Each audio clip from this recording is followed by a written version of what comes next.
The letter of Aristeas. In the letter of Aristeas, one of the most noteworthy and ancient recoveries in this collection, we have come a long way from Adam and Eve, a long way from the flood. This writing presents a spectacle of the resiliency of the human race, which has repeopled the earth with powerful nations living in pomp and splendor. You will read here of the first great bibliophile, Ptolemy Philadelphus. He desires to collect into his library at Alexandria all the books in the world. Finally, in his passion to secure one great work, the Jewish laws, he trades 100,000 captives for that book. That is probably the highest price ever paid for a single work. It presents an unusual reason for the end of the great captivity. The events of this narrative took place during the lifetime of the famous queen Arsinoe, who died in 240 BCE. The exact date of the writing is uncertain. The details of court life, the discussions of social problems of the day, are of the utmost interest and vividness. It is an odd discovery in the day and age of this, to see the king and his guests playing at questions and answers during their banqueting. The structure of this absorbing work is as follows: dedication to the book, Philocrates, preliminary action, which is divided into 5 divisions here. The proposal of the librarian to liberate the Jewish captives in exchange for a book, the emancipation, the letter of Philadelphus to Eleazar, the reply, the names of the committee appointed to translate the book, the description of the royal presence. In that we have the table, probably the most elaborate piece of furniture ever produced. B, the other presents.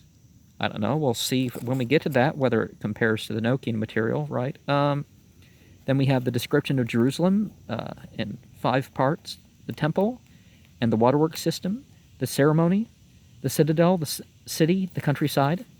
5, Eleazar's farewell, and then Eleazar's explanation of the law, this profound wisdom, the reception, the banquet, 72 questions and answers, which is a very important symbolic number in,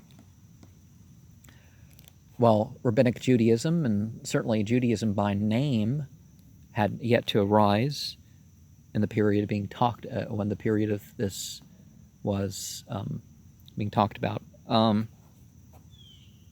period that this letter talks about. And then the translation of the book. Chapter 1. At the time of the Jewish captivity in Egypt, Ptolemy Philadelphus reveals himself as the first great bibliophile. Well, so he claims. He desires to have all the books in the world in his library. In order to get the laws of Moses, he offers to trade 100,000 captives for that work, exclaiming, "It is a small boon indeed." And perhaps it's a little bit more than that, but 43, okay. This is 52 verses. So maybe I should show the picture. Judah reveals the story of his life.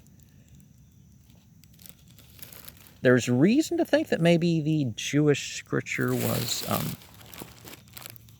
longer when this all came down. But since I have collected material for a memorial history of my visit to Eleazar, the high priest of the Jews, and because you, Philocrates, as you lose no opportunity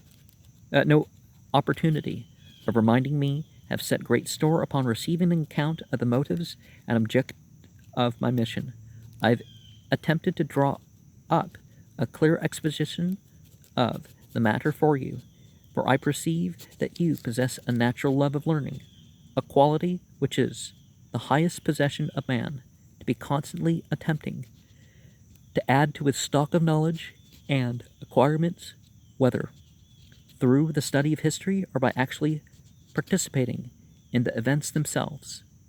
It is by this means, by taking up into itself the noblest elements, that the soul is established in purity, having fixed its aim on piety, the noblest goal of all. It uses this as its infallible guide, and so acquires a definite purpose.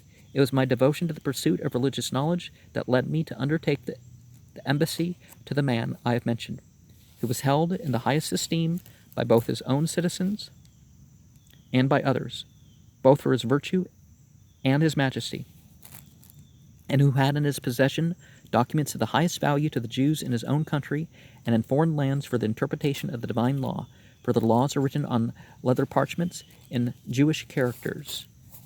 Well, Arameo is a lot more wide of a language than of the remaining Israelite tribe, but this embassy, then, I undertook with enthusiasm, having first of all found an opportunity of pleading with the king on behalf of the Jewish captives who had been transported from Judea to Egypt by the king's father. When he first obtained possession of the city and conquered the land of Egypt, it is worthwhile that I should tell you this story too, since I am convinced that you, with your disposition towards holiness and your sympathy with men who are living in accordance with the holy law, will all the more readily listen to the account which I purpose to set forth, since you yourself have come lately to us from the island and are anxious to hear everything that tends to build up the soul. On a former occasion, too, I sent you a record of the facts which I thought worth relating about the Jewish race. The record which I had obtained from the most learned high priest of the most learned land of Egypt. As you are so eager to acquire the knowledge of those things which can benefit the mind, I feel it incumbent upon me to impart to you all the information in my power. Now, before we talk, claim that there's a Jewish race, some of the genetic features that people talk about being Jewish are more common with other groups. Like, oh, that's the Jew gene, but it's the most common among the Kurds. Or, oh, it's more common with people who are actually Semitic, particularly more fully Semitic. Or, well, that's, those genes are, those particular genes are common amongst the Spanish that aren't Jews, without known Jewish ancestry. But anyways, as you're so eager to acquire the knowledge of those things which can benefit the mind, because ancestry is not quite the benefit of some of these things, right? I feel it incumbent upon me to impart to you all the information in my power. I should feel the same duty towards all who possess the same disposition, but I feel it especially towards you, since you have aspirations which are so noble, and since you are not only my brother in character, no less than in blood, but are one with me and well in the pursuit of goodness. For neither the pleasure derived from gold nor any other of the possessions which are prized by shallow minds confers the same benefit as the pursuit of culture and the study which we expend in securing it. But that I may not weary you by a too lengthy introduction, I will proceed at once to the substance of my narrative. Demetrius of Phalerum, the president of the king's library, received vast sums of money for the purpose of collecting together, as far as he possibly could, all the books in the world. By means of purchase and transcription, he carried out to the best of his ability the purpose of the king. On one occasion, when I was present, he was asked how many thousand books there are in the library. He replied, "More than 200,000, O king. And I shall make endeavor in the immediate future to gather together the remainder also, so that the total of 500,000 may be reached. I am told that the laws of the Jews are worth transcribing and deserve a place in your library." "What is it to prevent you from doing this?" replied the king. "Everything that is necessary has been placed at your disposal. They need to be translated," answered Demetrius. "For in the country of the Jews they use a peculiar alphabet, just as the Egyptians too. have a special form of letters, and they speak a peculiar dialect. They are supposed to use the Syriac tongue, but this is not the case. Their language is quite different. And the king, when he understood all the facts of the case, ordered a letter to be written to the Jewish high priest, that his purpose, which has already been described, might be accomplished, thinking that the time had come to press the demand which I had often laid before Sosibus of Tarentum and Andreas, not the same as the Goetia demon, right? The chief of the bodyguard, for the emancipation of the Jews who had been transported from Judea by the king's father. For when, by a combination of good fortune and courage, he had brought his attack on the whole district of Quella, Syria, and Phoenicia to a successful issue, in the process of terrorizing the country into subjection, he transported some of his foes, and others he reduced to captivity. The number of whom he transported from the country of the Jews to Egypt amounted to no less than 100,000. Of these he armed 30,000 picked men, and settled them in the garrisons of the country. And even before this time, large number of the Jews had come to Egypt with the Persians. In an earlier period, still others had been sent to Egypt to help Psammetichus in his campaign against the king of the Ethiopians, but these were nothing like so numerous as the captives who Ptolemy, the son of Lagus, transported.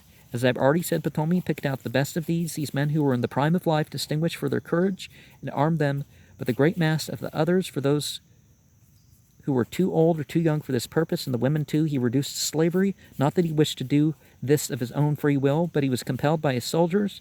Well, if he was in charge, come on, but how, to what degree compelled, right? Who claimed them as a reward for the services which they had rendered in war, having, as he had already been stated, obtained an opportunity for securing their emancipation. I addressed the king with the following arguments. Let us not be so unreasonable as to allow our deeds to give the lie to our words, since the law, which we wish not only to transcribe but also to translate, belongs to the whole Jewish race. What justification shall we be able to find for our embassy? Will such vast numbers of them remain in a state of slavery in your kingdom?